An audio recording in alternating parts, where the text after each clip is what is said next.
Oh no, nail lifting? This is a nail tech's nightmare. When the clients return, you do not want to see this.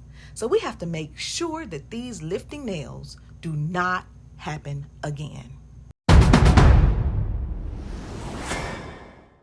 As a beginner nail tech or a nail tech period, nail lifting is just very frustrating. It's embarrassing, and let's face it, it makes you question everything. I have to say that's probably the number one question I see in the nail groups. Why do my nails lift? How do I make my nails last longer? Am I even doing this right? I used this dehydrator and that primer and these products. I get it, because I used to do the same thing. But I realized that's part of the problem. Mixing product brands and using inferior products are among the reasons that nails lift. Is any of this sounding familiar? Well, let me be loud and clear. Nail enhancements should not come off until we take them off. And 99% of the time, it is the nail tech's fault. And a lot of it is because your nail prep routine is missing something. Now, don't go getting all discouraged on me, because we can fix this. When our nails return, you want to be able to blend the product in easy peasy, just like you see me doing here. And that's a big deal, because the wrong prep not only ruins your sets, it slows you down, kills your confidence, and makes it nearly impossible to build a business. So we got to get this lifting under control.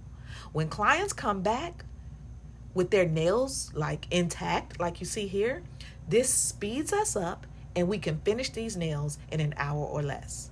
Now, I'm not going to call this a nail tutorial. I really don't do those.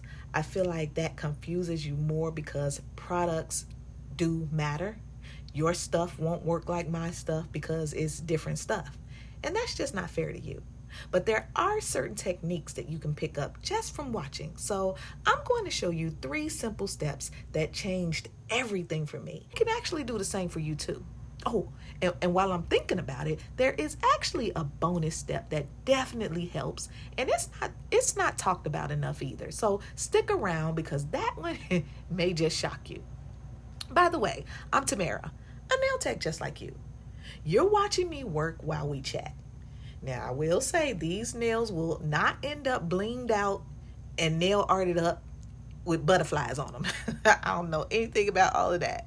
But what I do know is that all that time and creativity that you use, taking the time to do all that nail art and stuff, it makes absolutely no sense if those nails are just going to lift and pop off within days.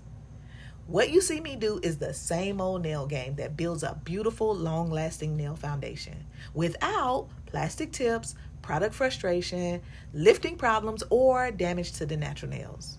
Now, you can add whatever nail art you desire on top of this solid nail foundation whenever you do it. If you are a serious beginner nail tech looking for speed in learning nails, how to do nails faster, and building the clients and confidence you need to make money right now, then check out my nail GPS in the description. Okay, so let's get into it.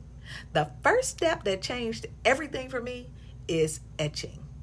I had never heard of etching the nail plate. Like, what was that? Until about 25 years ago. And today, I still don't hear etching the nail mentioned much. Almost nobody talks about this, and yet it's a game changer for preventing lifting. Let me tell you why. Our nails have a natural shine, and that shine is oil. And every product you use, whether it's acrylic gel or acrylic gel hybrid, it hates oil, it hates shine, it hates moisture and wet. So the goal of nail prep is to get rid of this. But here's what most beginners do wrong. 1, they use a zebra file to prep the nails. That's the wrong tool. It's not coarse enough to do the job. And 2, they stop prepping at the polish removal or the blend and breakdown stage. That's what you just saw me do, and that's all it does. all we did was remove polish and break down the product on the nails. I used to try to do the whole 2-in-1 move, but that just got me a bunch of lifting. So no. Etching is a whole other step because it does something more than just rough up the nails. Etching creates tiny hills and valleys on the nail plate so that when the product is applied, it has somewhere to go, something to hold on to, creating a texture kind of like Velcro. This is key to creating nails that do not lift and stops nails from popping off. To properly etch the nails, you will need to use a 100 grit file. And you use this file to scratch the nail plate up and down, just like you see me doing here. That's the way the nails grow. You're not trying to thin out the nail. You're just removing shine and creating texture and keeping the nails safe from any further damage. That's it. It's simple, it's powerful, and completely underrated.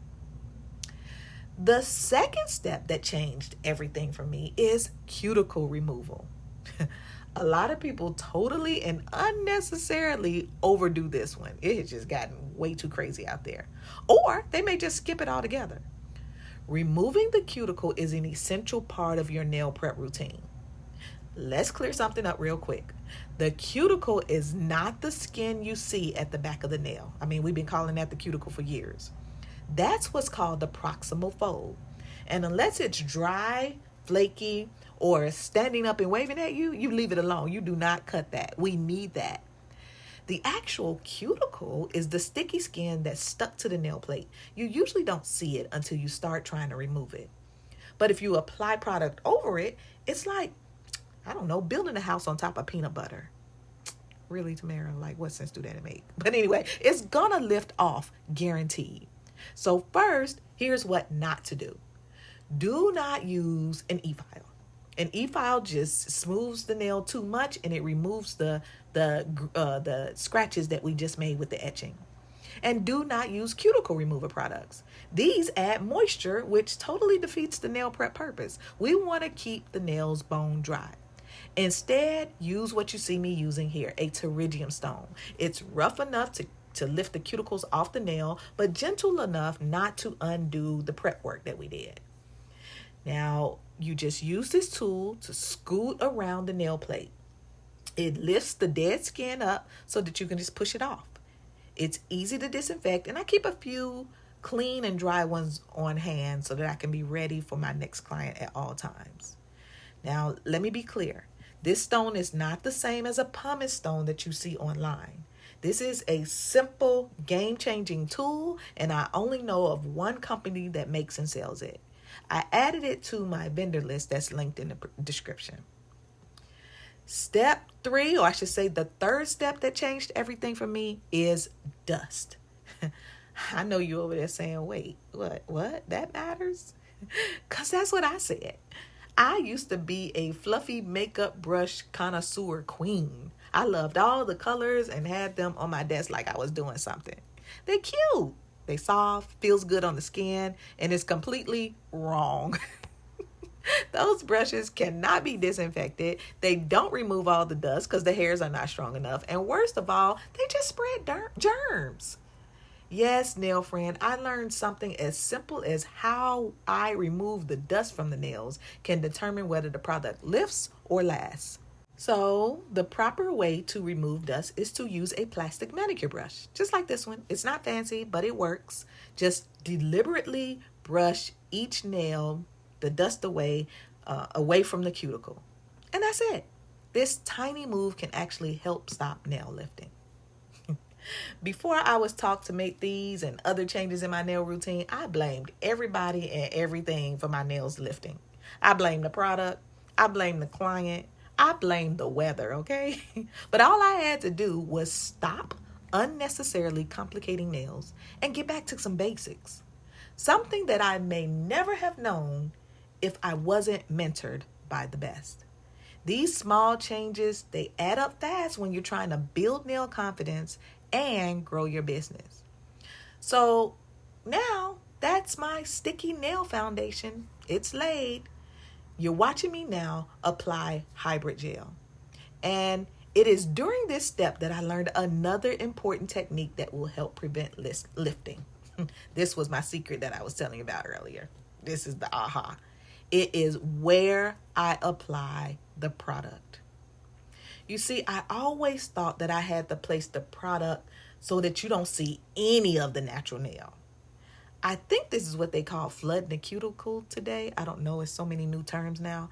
But in order to prevent that, place the product near the skin at the back of the nail.